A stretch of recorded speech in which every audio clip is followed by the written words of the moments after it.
አሁን ያለንበት ዘመን እጅግ ፈተና የበዛበት ሸንጋይና አታላይ ነገር ያበበበት ከዲን የሚያፈነግጡ ነገሮች የበዙበት ወቅት ላይ እንገኛለን።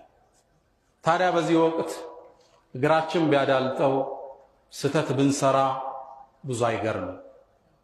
ነገር ግን አንድ ሙእሚን የአላህን ረሕመት አስታውሶ በወንጀሉ ተጸጽቶ ወደ አላህ ቶሎ ይመለሳል።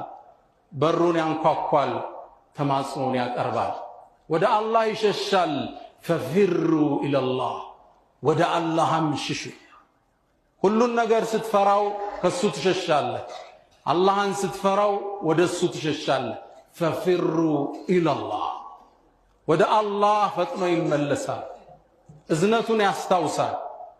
ከሱ ወንጀል በላይ የገዘፈ እዝነት እንዳለው አላህን ያውቃል።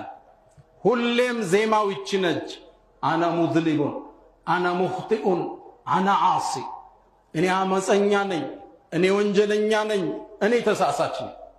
ሁወ ራሒሙን ሁወ ጋፊሩን ሁወ ካፊ፣ እሱ ደግሞ መሐሪ ነው፣ አዛኝ ነው፣ በቂ ነው። ቃበልቱሁነ ተላተተን ቢተላተቴ፣ ሶስቱን በሶስት ተቅጣጨሁት። የእሱ የደግነት ባህሪ ከኔ እኩይ ባህሪ በላይ ነው፣ እሱ ያሸንፋል ይላል።